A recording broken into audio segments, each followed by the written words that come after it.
Alhamdulillah, kita sambung bacaan kitab Mustikah Hadis kita, iaitu dalam tajuk bab beriman kepada Allah Subhanahu wa taala. Jadi kita sambung bacaan kitab ini.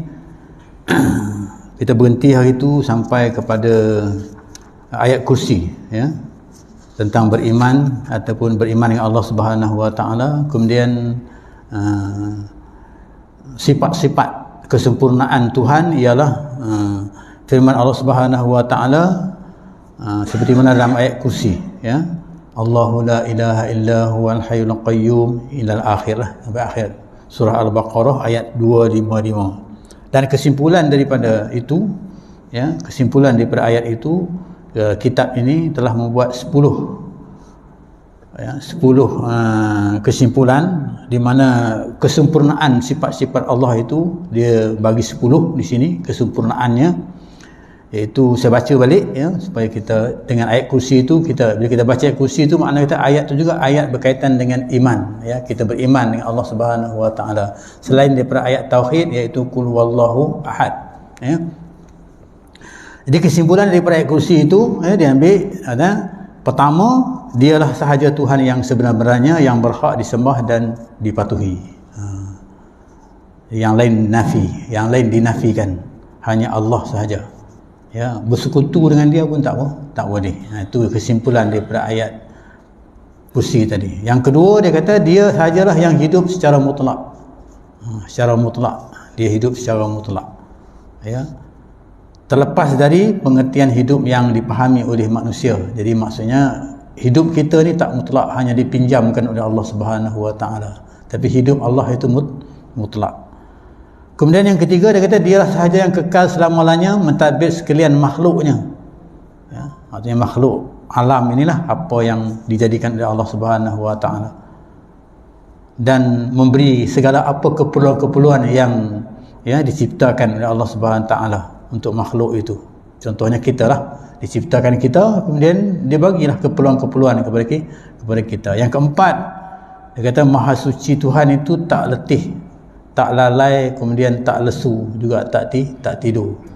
Itu sifat-sifat kesempurnaan, sifat-sifat Allah Subhanahu wa taala. Seterusnya, dia kata kelima, menguasai segala yang ada di langit dan di bumi, ya, penguasaan mutlak yang meliputi, maksudnya semua yang ada di langit dan di bumi ini, maksudnya kalau kita kata alam buana, ya, cakrawala alam buana yang luas ini dikuasai oleh Allah Subhanahu wa taala. Allah menguasainya. Dan yang keenam, bebas melakukan segala yang dikehendakinya. Ya, dia nak menyusun, nak atur dan sebagainya. Tidak ada siapa pun yang boleh mempersoalkan tentang hukum yang Allah Subhanahu wa taala tentukan. Kemudian yang ketujuh, iaitu maha mengetahui akan keadaan sekalian makhluknya. Dia tahu, dia melihat, dia mendengar, dia macam-macam lah, ya. Mungkin dalam sifat 20 nanti kita akan bincangkan. Kemudian yang ke-8, dia kata dialah sahaja perintah agung, ya. Kalau katakan mentadbir alam ini, pemerintah, tidak ada pemerintah yang lain, hanya satu saja perintah, iaitu Allah Subhanahu wa taala. Yang ke-9, dialah yang punya penuh kekuasaan, ya, penuh kuasa, ya, ataupun kita katakan kuasa mutlak, ya. Kalau kita kata apa, kita ni bitu, ya, begitulah istilahnya, kuasa bitu, kan, orang tak boleh petikai, ya, tak siapa pun boleh petikai. Kemudian yang ke-10, dialah jua yang maha tinggi dan kebesaran dan kemuliaan, ya, tak boleh kita agungkan selain daripada Allah Subhanahu wa taala. Allah Subhanahu wa taala maha besar, ya, Allahu akbar, ya, maha besar kuasanya itu.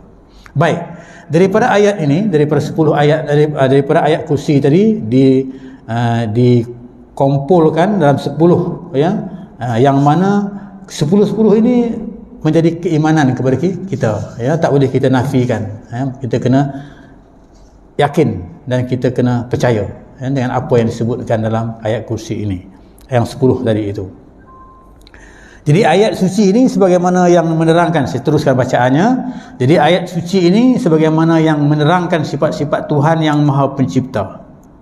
Ya, daripada 10 tadi, kesimpulan ke-10 tadi, ia juga memandu manusia supaya janganlah menujukan amal ibadatnya melainkan kepada Allah. Jadi kesimpulan daripada 10 tadi itu, conclusion daripada itu, maka apabila kita ni, Allah tu Tuhan kita, Allah itu kita ni hambanya, maka apa yang kita lakukan bukan untuk orang lain, hanya untuk Allah Subhanahu wa taala, ya. Jadi apa yang kita lakukan itu untuk Allah, bukan untuk orang lain.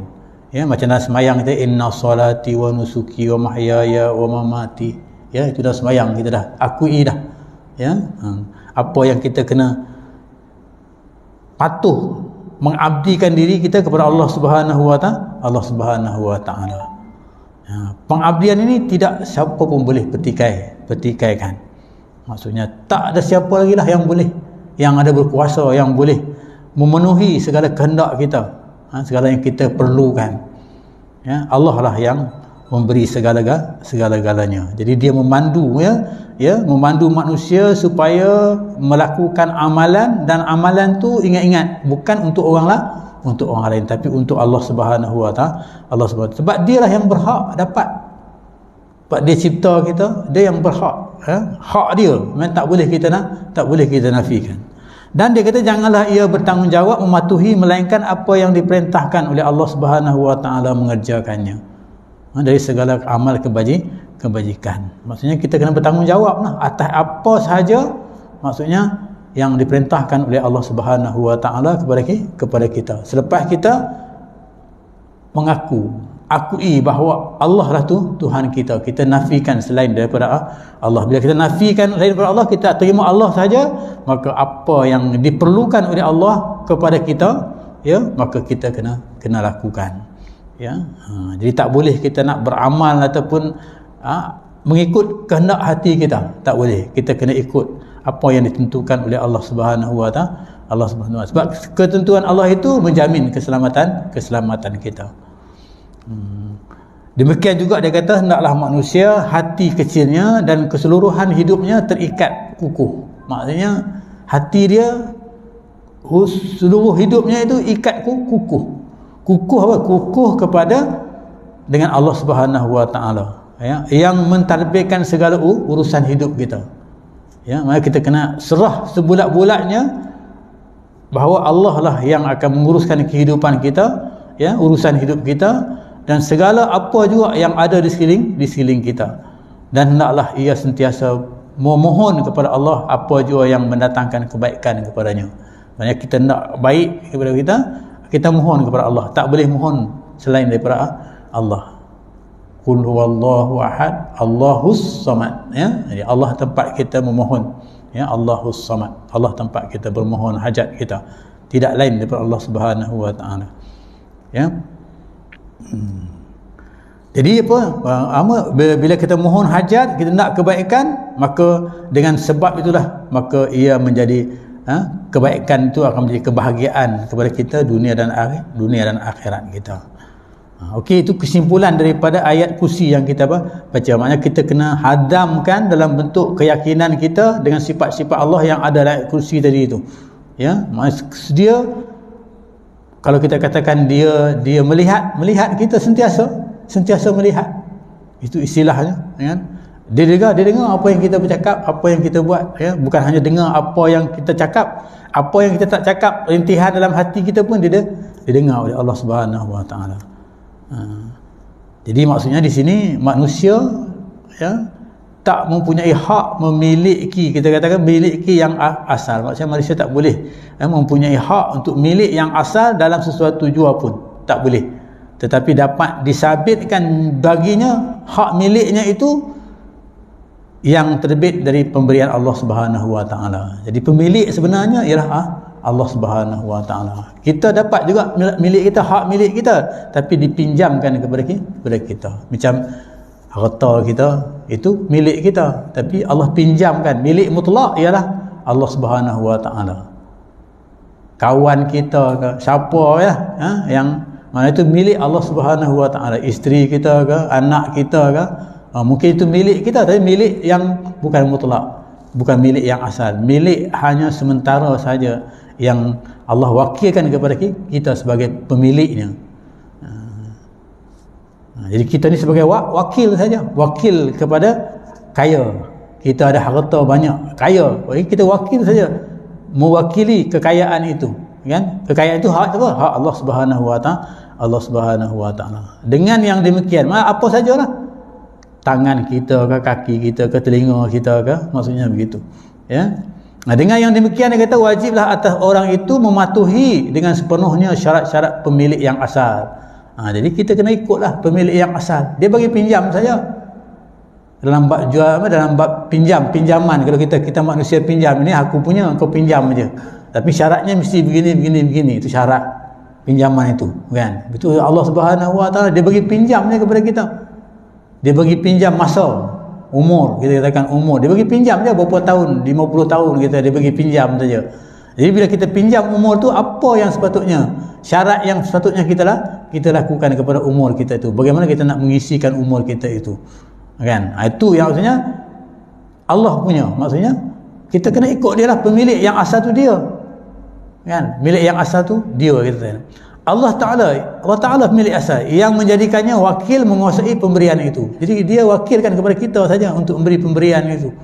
Hak mutlak sebenarnya daripada Allah Subhanahu Wa Ta'ala. Jika tidak, dia kata, maka akan menjadilah apa yang dilakukannya mengenai urusan hak milik yang diberikan itu tidak sah. Maksudnya kalau tak melanggar, maksudnya tak sah lah hak milik itu, maksudnya langgar syarat-syarat dia, dan ia akan menerima balasan yang sepadan dengan kesalahannya. Dia langgar peraturan itu, maka dia kena hukum lah, ya, sepadan itu. Demikian juga dia kata hendaklah ia tetap menghambakan diri kepada Allah Subhanahu Taala dengan mengerjakan apa yang disuruh dan meninggalkan apa yang ditegah. Itu yang syaratnya itu, ya. Bila kita dah tolak yang lain daripada yang selainnya, kita hanya terima Allah, maka mana kita kena ikut akur kepada dia. Dan janganlah ia mencuaikan semuanya itu dengan hanya menumpukan harapannya untuk mendapat syafaat, pertolongan. Mungkin dia tak apalah, tak buat pun tak apa, tak ikut lah, tapi dia mungkin dapat syafaat pertolongan, kan begitu. Sedang syafaat itu tidak akan diperolehi melainkan setelah diizinkan oleh Allah Subhanahu Wa Taala. Mutlak juga hak dia. Tanpa izin dia tak boleh dapat pertolongan itu. Daripada Nabi Muhammad SAW kita katakan syafaat tanpa izin Allah Subhanahu Wa Taala, tak sampai syafaat Nabi itu kepada kita. Sebab apa? Sebab kita melanggar peraturan syarat-syarat tadi. Mana mungkin kita nak dapat syafaat, selawat pun kita tak pernah, kan, dengan Nabi. Sedangkan Nabi kata kalau nak dapat syafaat aku mesti banyak berselawat dengan aku, contohnya begitu, kan. Jadi yang itu tak ada, tak mungkin tanpa diizinkan oleh Allah Subhanahu Wa Taala, kan. Jadi maksudnya kena izin Allah Subhanahu Wa Taala bagi siapa yang dikehendakinya dan diredainya. Kalau Allah redha dia, Allah kehendaki dia, maka Allah bagilah kepada dia. Sebab itu dalam hadis sebelum ini kita baca yang berbunyi sekiranya yang bermaksud, ya, sekiranya Allah nak jadikan orang tu baik, ya, orang tu baik, ya, sekiranya Allah nak jadikan orang tu baik, maka Allah, ya, pahamkan dia dengan paham agama. Man yudillahu khaira yufaqihu fiddin. Kalau sekiranya Allah tu nak jadi orang tu baik, maka Allah akan pahamkan dia dengan agama, ya, dengan agama ni lah yang menyebabkan menguatkan keimanannya kepada Allah Subhanahu Wa Taala. Sebab tu menuntut ilmu agama ni macam kita belajar sekarang ini, ya, tentang tauhid kepada Allah Subhanahu Wa Taala, nak mengasahkan Allah, nak tolak selain daripada Allah Subhanahu Wa Taala dengan bukti-bukti mengenai akal kita, dengan bukti-bukti mengenai ayat Al-Quran yang Allah jelaskan dalam Al-Quran. Itu juga sebahagian daripada ibadat yang mana kita diberi ganjaran pahala oleh Allah Subhanahu Wa Taala. Bukan semayang tadi saja. Lepas semayang kita duduk dalam majlis yang macam ini pun kita ingatkan Allah Subhanahu Wa Taala. Bagaimana kita nak meyakinkan Allah Subhanahu Wa Taala, itu juga dikira sebagai ibadat. Ada ganjaran pahala daripada Allah Subhanahu Wa Taala. Dan selepas ini kita semayang juga ibadat berterusan, ya. Kemudian kita balik daripada rumah nanti, istilahnya kita balik daripada rumah nanti, kita beri salam dengan isteri kita, kita makan hidangan yang isteri sediakan, bermunakasyah, bercakap dengan baik seperti mana yang diperintahkan oleh Allah Subhanahu Wa Taala berdasarkan kepada model Nabi kita Muhammad sallallahu alaihi wasallam, bagaimana kita menyantuni isteri baginda, isteri kita, bagaimana kita nak menyantuni anak-anak kita, itu juga dikatakan ibadat. Maksudnya setiap laku yang kita lakukan ni berdasarkan kepada yakin kita dengan Allah Subhanahu Wa Taala, dengan Allah melihat apa yang kita lakukan berdasarkan kepada Al-Quran dan hadis sebagai Nabi sebagai modelnya, maka itu dikira sebagai satu ibadat. Jangan lupa ingat Allah Subhanahu Wa Taala. Itu dalam keadaan tu, bila keadaan kita buat tu, kita ingat Allah Subhanahu Wa Taala. Dalam ayat Al-Quran surah Jumaat disebut, ya ayyuhallazina amanu idza nudiya lis-salati min yaumil jum'ati fas'au ila dzikrillahi wa zarul bai'. Zalikum khairul lakum in kuntum ta'lamun. Ya, wazkurullaha katsiran la'allakum tuflihun. Wazkurullah, ya, maknanya ingatlah kepada Allah mana-mana kamu berada saja, mudah-mudahan kamu akan mendapat, ya, orang yang berjaya insya-Allah Subhanahu Wa Taala. Itu ayat yang menjelaskan. Maknanya kata sebab tu saya sebutkan dulu, orang yang baik nilainya ialah orang yang ingat Allah. Itu orang yang baik. Kategori orang yang baik tu just kita kata ingat Allah saja, dia digolongkan dalam golongan orang yang baik. Ya, ada juga orang asyhadu an la ilaha illallah wa anna muhammadar rasulullah, tapi dia tak ingat Allah. Bila tak ingat Allah, dia langgar segala apa yang Allah tegah, apa yang Allah larang. Maka tak boleh juga, kan? Tak menepati juga seperti mana yang dikehendaki oleh Allah Subhanahu Wa Taala. Sedangkan kalimah asyhadu an la ilaha illallah wa asyhadu anna muhammadar rasulullah itu maksudnya pengakuan dia sebagai Allah kita yang satu, dan Nabi Muhammad itu pakai sebagai risalahnya, sebagai rasulnya. Maka pengakuan itu telah menjadikan kita sentiasa dalam beribadat kepada Allah Subhanahu Wa Taala. Allah Subhanahu Wa Taala letak kita dalam keadaan beribadat kepada Allah Subhanahu Wa Taala. Dalam keadaan kita belajar macam ni pun, ya, kita baca benda-benda tentang kebaikan Allah Subhanahu Wa Taala, juga dikatakan dapat ganjaran pahala. Okey. Jadi setiap orang, dia kata setiap orang juga hendaklah sentiasa berwaspada, dia kata, dan setiap sedar sehingga ia tidak lalai daripada mengira dan mengawasi segala gerak-gerinya. Dia kata kena waspada. Gerak-gerinya apa? Gerak-geri, mengawasi segala gerak-gerinya, iaitu dengan ingat Allah. Ingat Allah, pasti gerak-geri kita akan terkawal. Seperti mana yang Allah sebutkan. Ya, maksudnya Allah akan jaga itu gerak-geri, ya. Bagaimana kita nak, kita janganlah lalai, kita kena kira-kira, kena hisap-hisap, dia katakan, ya. Janganlah ia melakukan sesuatu perbuatan itu menuturkan sesuatu perkataan yang tidak diredai oleh Allah Subhanahu Wa Taala yang mengetahui segala-galanya. Jadi ini bab kata, ya, diturut kat sini dalam bab bercakap. Sebab bercakap ni pun satu perkara juga, jadi susah kita, ya. Ada ulama kata, banyak bercakap banyak salah banyak dosa, ya. Banyak dosa dalam neraka. Itu istilah, kan? Itu bab salam. Mari disebut ni bab bercakap, ya, sebab Allah tahu apa yang kita cakap, ya, baik ke buruk ke, ya, kita cakap. Itu masuk dalam bab apa? Dalam bab akhlak, bab sufi, bab tasawuf, kan? Bagaimana kita nak beradab, ya, dalam keadaan kita bercakap. Tak kira dengan siapa, dengan isteri kita ke, dengan anak kita ke, dengan orang tua daripada kita ke, ya, itu dia katakan adab, ya. Sebab Nabi itu diutuskan untuk membetulkan adab. Innama bu'istu liutammima makarimal akhlak. Aku diutuskan untuk menyempurnakan akhlak manusia itu, kan. Juga dia kata demikian juga seorang itu tidak harus bercakap besar, dan bermegah-megah dengan ilmu pengetahuan yang dikurniakan, ya, oleh Allah Subhanahu Wa Taala kepadanya. Ni mungkin dia tak bercakap yang cela-cela, tapi mungkin dia bercakap besar, riak, dia kata kan, riak, sombong, ya. Kalau siapa dalam Al-Quran dia mengajar anak dia, Luqman bin Hakim, ya, Allah semadikan cerita Luqman bin Hakim, dia mendidik anak dia, ya, dia kata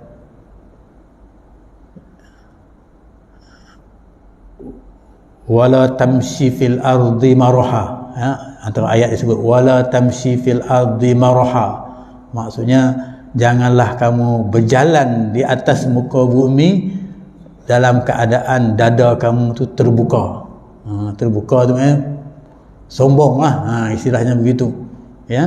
Itu dalam keadaan dada kamu terbuka. Itu dia mengajar bagaimana nak beradab, ya. Bagaimana nak beradab. Itu dia kata Luqman bin Hakim, antara perkara yang pertama dia kata wala tusyrik billah, jangan kamu syirik dengan Allah, ya. Tu Luqman bin Hakim ajar anak dia yang disemadikan oleh Allah Subhanahu wa taala dalam Al-Quran. Jadi tak boleh kita bercakap besar, bermegah-megah dengan ilmu pengetahuan yang dikurniakan Allah kepada kita, sebab Allah bagi ilmu tu milik Allah. Dia hanya menjadikan kita ni pemilik sementara saja, ya. Jadi bila dia nak ambil balik, bila dia boleh ambil balik, kan. Jadi maksudnya kalau kita tak bersyukur dengan yang dia bagi, nikmat yang dia bagi ilmu itu, ya, tak manfaatkan dia, tak menggunakannya dengan untuk kebaikan, maka dia ambil baliklah. Itu namanya orang tak bersyukur, ya. Allah tak bagi, ya, boleh tidak. Tapi kalau dia bersyukur dengan ilmu itu, maka Allah akan tambahkan dia lagi. Bukan ilmu tu, kadang-kadang ilmu tu sikit saja pada dia, tapi dia boleh dengan ilmu yang sedikit itu boleh jadi dia tu orang yang paling taat kepada Allah Subhanahu wa taala. Allah Subhanahu wa taala dia boleh taat sedikit je ilmu, ya. Bukannya banyak, bukan lepasan PhD ke, lepasan tak ada, sedikitnya ilmu, kan. Tapi dia boleh dekatkan diri, boleh beramal dengan, ya, beribadat kepada Allah Taala dengan sesungguhnya dan yakin, ya. Itu. Jadi maksudnya tak boleh kita ni. Tetapi dia kata wajiblah dia bersyukur. Kita kena bersyukurlah dengan ilmu tadi kepada Allah Subhanahu wa taala, dan sepatutnya kita memuji, alhamdulillah, kan, bersyukur, alhamdulillah, memuji. Dan kita berdoa lagi, berdoa semoga Allah menambahkan lagi ilmu yang ada kepada kita. Sedikit je mengenai apa kita belajar, beriman dengan Allah. Kita belajar tentang ilmu ini, kita katakan beriman dengan Allah, sedikit saja. Tapi dengan sedikit ini, mungkin yang saya sampai ni panjang dan sebagainya, tapi mungkin yang dipahamnya sikit saja. Tapi yang sikit itu maksudnya sudah membulatkan hatinya untuk pengabdiannya kepada Allah Subhanahu wa taala. Allah Subhanahu dia tahu bahawa itu kedudukan yang sebenarnya. Baik, lepas itu dia kata tiap-tiap seorang juga hendaklah sentiasa mengingati ketinggian martabat Allah Subhanahu wa taala dan kebesaran. Kita kena ingat bahawa Allah tu maha tinggi, kan, martabatnya hebat, ya, dibandingkan dengan kita ni. Maksudnya dia buat kita, kan, apa sangat kita ni, kan, dia yang buat kita, kan, maknanya tinggi, beza tingginya tu, tak boleh kita nak. Kenapa? Supaya kita ni bila kita rasa angkat Allah tu tinggi martabatnya, jadi kita rasa kita ni, maksudnya supaya kita tak merasa kita ni hebat, ya, patutnya kita merasa Allah tu hebat, dan patut kita gerun dan gemetar kepada Allah Subhanahu, takut supaya dia, ya, supaya ia takut untuk menghadap Allah Subhanahu wa taala, supaya kita ni takut untuk menghadap Allah Subhanahu wa taala dalam keadaan kita cuai melaksanakan tanggungjawab kita. Tadi kita dah mengaku dah, kan, kemudian bila kita mengaku, ini yang kita kena buat, lepas tu kita cuai, kita tak buat, tak melaksanakan tanggungjawab kita. Jadi dalam hal ini maka kita kena perbanyakkan, ya, perbanyakkan ibadat ataupun amal kebajikan, dan menjauhi diri kita daripada melakukan khianat dan kezaliman. Lebih-lebih perkara-perkara yang dilarang oleh Allah Subhanahu wa taala. Kan? Ini bila kita rasa begitu, kita rasa kita kerdil sangat, kita takut, ya, takut untuk nak. Sebab tu dia kata antara orang yang baik tadi, yang pertama dia ingat Allah, dan yang kedua dia kena ada rasa takut kepada Allah Subhanahu wa taala. Itu golongan orang yang baik, ya, dia takut kepada Allah Subhanahu wa taala. Takut apa? Takut istilah takwa lah, takut tak buat apa yang Allah perintah dan melakukan apa yang Allah tegah. Takut jadi begitu, ya. Jadi dua-dua berdosa, tak buat pun berdosa, buat pun berdosa. Takut begitu keadaannya. Bila buat begitu, kita katakan akan berlaku kezaliman. Kezaliman ni kerana hak milik yang Allah bagi itu sementara saja kepada kita, ya. Tapi kita tak laksanakan dengan baik. Maksudnya kita telah meletakkan hak milik yang sepatutnya Allah bagi kepada kita untuk kita gunakan ini, kita tak buat, zalim. Macam orang kata, kamu kaya, bila kamu kaya, kamu kena keluar sebahagian daripada kekayaan kamu untuk bagi kepada orang miskin. Dia tak buat, maka dia zalim lah. Dia tak menyampaikan hak yang sepatutnya Allah kata bagi kepada orang miskin, maka dia zalim lah dia, kan? Itu.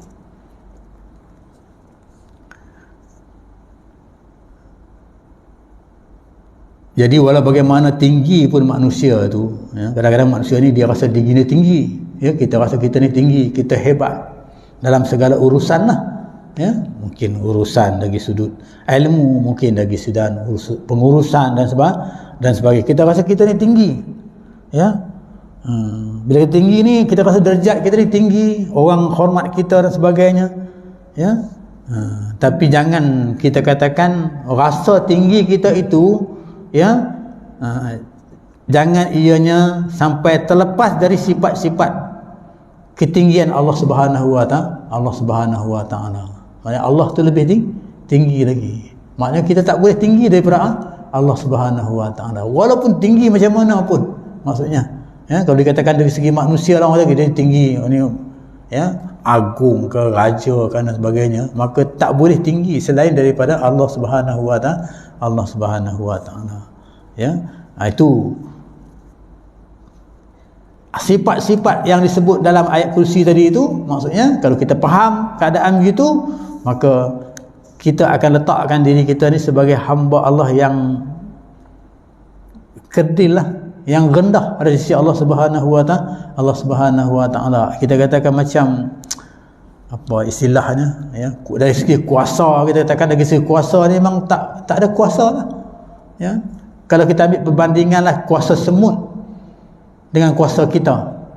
Saya tengah mengajar ni, ada semut berjalan di atas kitab ni, kalau saya tekan semut tu mati lah dia. Itu kuasa yang itu banding kita dengan semut, kan. Jadi kalau kita bandingkan kita dengan Allah Subhanahu wa Ta'ala, lagi makna kata macam mana pun keadaannya memang kerdil sangat kita ini. Maksudnya kerdil sangat kita ini, ya. Jadi segala apa bila sebab kerdil ni, maknanya kita tak boleh nak mengatasi apa yang Allah bagi kepada kita. Nikmat yang Allah bagi kepada kita tak boleh kita nak mengasihati. Kita hanya boleh berkata, kalau kita nak bagi balik, nak balas balik dengan Allah SWT, memang tak boleh nikmat itu. Itu kerdilnya kita, ya. Kalau kita katakan mungkin orang bagi kita RM10, kita bagi dia RM10, okeylah, sama kan. Tapi tak sama dengan Allah SWT. Maknanya kerdilnya kita gitu. Kita belajar sifat beriman dengan Allah Subhanahu tu, beriman sampai peringkat yang macam itu, yakin ya kita ni kerdil sangat, kan. Allah tu maha berkuasa. Jadi itulah dia kata, di antara ayat-ayat suci yang mengandungi mengenai keesaan Allah pula ialah firman Allah Subhanahu wa Ta'ala. Jadi tentang, kita katakan ayat-ayat tentang keesaan Allah, nak beriman tentang Allah itu asa, Allah itu satu. Tadi kita katakan nak tolak selain daripada yang lain. Kalau kita terima yang lain, maksudnya Allah tu bukan satu. Jadi kita tolak hak yang lain tu, nak kata Allah tu satu. Itu dalam ayat Quran, itu surah Al-Ikhlas disebut, ya, qul huwallahu ahad, katakanlah wahai Muhammad bahwa Tuhanku yang aku seru kepada menyembahnya itu ialah Allah yang Maha Esa. Qul huwallahu ahad, Allah satu. Kerana Allahus Samad, Allah yang menjadi tumpuan sekalian makhluk untuk memohon sebarang hajat, ya. Tak boleh kita ni pergi kepada yang lain untuk nak mohon hajat, ya. Hajat asasnya hajat mutlak lah, ya. Mungkin hajat yang dipinjamkan itu, tadi boleh juga. Ada juga hajat yang kita katakan ada orang tu dia beri kuasa mutlak kepada dia, pangkat, dan dia boleh pegang yang itu, ya. Jadi kalau kita nak minta kepada dia, itu kuasa mutlak yang ada kepada dia itu Kuasa mutlak dia, kuasa mutlak Allah Subhanahu Wa Taala, cuma Allah pinjamkan kepada dia. Pinjam, macam seorang pemimpin kita katakan, kan? Allah pinjamkan dia sebagai seorang pemimpin. Tapi bagaimana dia nak memimpin itu? Mana itu dia Allah tunjukkan kepada, pinjamkan saja kepada. Jadi untuk itu maka kita boleh mintalah kepada yang itu, yang diizinkan tadi, maksudnya yang diberi pinjaman kepada. Misal kita katakan kuasa, Allah beri kuasa kepada dia, kan? Jadi kita boleh mintalah kepada dia, kan? Tapi kuasa mutlak, balik yang tadi, ialah kuasa mutlak daripada Allah Subhanahu Wa Taala. Allah Subhanahu Wa Taala dalam bab syafaat tadi, tanpa izin Allah tak berlaku lah. Dan juga tanpa izin ketua tadi yang kita minta kepada dia tu tak akan berlaku. Ayat 1 hingga ayat 4 tadi yang menceritakan kepada kita tentang Allah untuk memohon segala hajat dan tidak beranak, dan ia pula tidak diperanakkan. Lam yalid wa lam yulad. Jelas di sini. Dia tak beranak dan tidak diperanakkan. Tidak adalah kat sana Trinity. Ya, Trinity, orang Kristian Trinity. Ya. Bapa, dia kata Tuhan, kemudian anak Tuhan, kemudian mak, ada maknya, ada isterinya, kan, begitu kan, itu Trinity. Isa, Maryam, Allah, ataupun dia kata Qudus, kan, Ruhul Qudus, itu maksudnya, ya, itu yang dimasukkan dalam baju poket Maryam itu, malaikat masuk tu, itu Ruhul Qudus, maksudnya Ruhul Qudus, maksudnya Allah lah istilahnya, kan? Itu Trinity, kan? Itu bab Trinity. Jadi tertolak lah. Mana itu tolak? Jadi kalau kita yakin dengan Allah satu tadi, mana yang itu tolak? Kristian tolak. Dia tolak yang Kristian. Tak boleh terima dia, kan? Apatah lagi selain daripada itu, semua Allah satu saja. Kan? Bukan Allah Trinity tadi. Sebab Allah satu tu ya, maka sebab dia tolak. Allah nak masuk dalam kitab Bible, kita tolak. Tak boleh. Sebab apa? Sebab Allah tu satu, konsep kita. Bila Allah tu masuk dalam kitab Bible, Allah konsep 3, Trinity. Dulu kita bising dulu kan pasal apa nama Allah nak masuk dalam kitab, kan? Kita bising. Konsep itu lagi, kan? Adalah sebab-sebab yang lain lagi. Saya sebut dalam konsep sebab-sebab yang lain lagi, maksudnya mungkin banyaklah perkara yang lain lagi. Tapi dalam asasnya yang itu, maksudnya konsep tu lagi, maksudnya bukan Allah tu satu.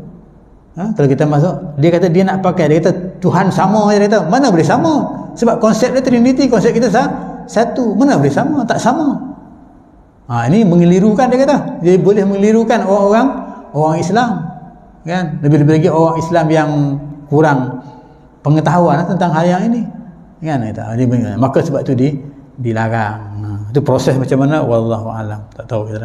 Kan? Jadi itu maksudnya yang antara faktor yang kita tolak, antara faktor yang pada saya faham ditolaknya kerana konsep saja jelas kepada kita. Dan Allah pun dalam Al-Quran, Allah anallah, aku Allah, kan? Dalam Islam, dalam Al-Quran tu Allah sebut aku Allah, di mana Tuhan kita ialah Allah.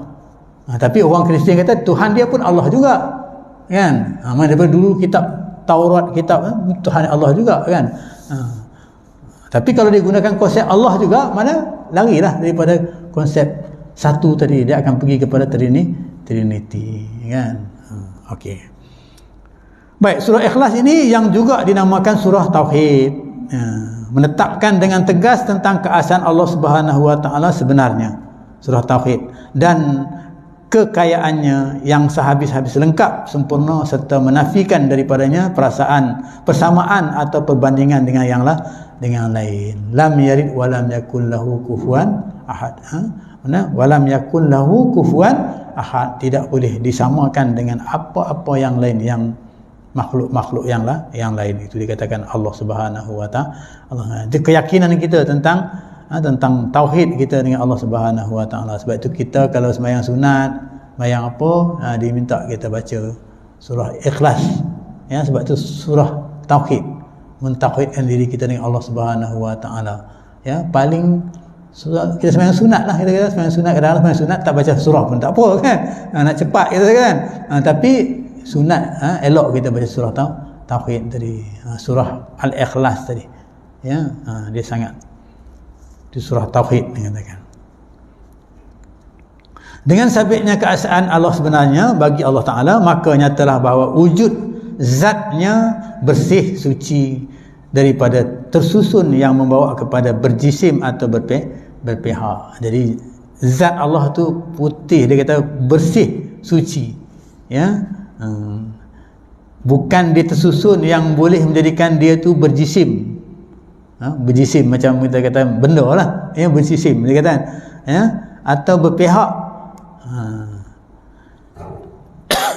Dan bersih, suci daripada berbilang-bilang yang membawa kepada persamaan pada hakikat wujudnya, dan ia membawa kepada persekutunya, dipersekutukan pada keistimewaan hakikat zatnya yang membuktikan sifat-sifat ketuhanan seperti wajib bersifat wujud dan ilmu yang meliputi juga kebijaksanaan yang sempurna, kudrat yang menguasai seluruh makhluk. Itu zat Allah itu, maksudnya dia bukan jisim, ya. Sebab tu kalau akal ni, sebab tu dalam hadis sebelum ini dia kata kita boleh, akal ni Allah bagi kita boleh fikir, ya, tentang hal-hal yang lain, ya, tapi jangan fikir tentang zat Allah.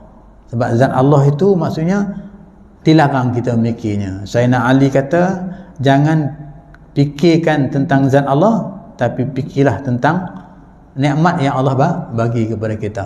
Apa yang Allah cipta tu, itu kita fikirkan, tapi yang nak fikir zat Allah itu, maka itu tak dapat kita nak. Macam kita katakan ruh, kita nak fikirkan tentang ruh, kita tak nampak ruh itu, tak tahu apa dia, macam mana ruh itu, nafas kita ke apa ke, kita tak tahu. Sebab itu dalam Quran dia tanya wa yas'alunaka 'anir ruh, ya. Wa yas'alu, mereka bertanya kan tentang ruh. Maka Allah SWT, qulir ruhu min amri rabbi, katakanlah kepada mereka ruh itu daripada Tuhan kamu. Maknanya tak boleh siapa pun menguasai Allah Subhanahu Wa Taala yang memiliki ruh tadi, dia saja yang boleh, kan. Atau ilmu nak sampai kepada ruh itu, maksudnya tak sampai kita kepada peringkat yang macam itu. Maksudnya Allah saja yang mempunyai ilmu yang tinggi dan mempunyai kebijaksanaan dalam menyusun, menyempurnakan dan dalam melaksanakan, ya. Dia boleh melaksanakan dengan kudratnya, dia boleh melaksanakan dan menguasai, ya, seluruh makhluk itu. Begitu juga, saya habiskan sikit lagi, ya.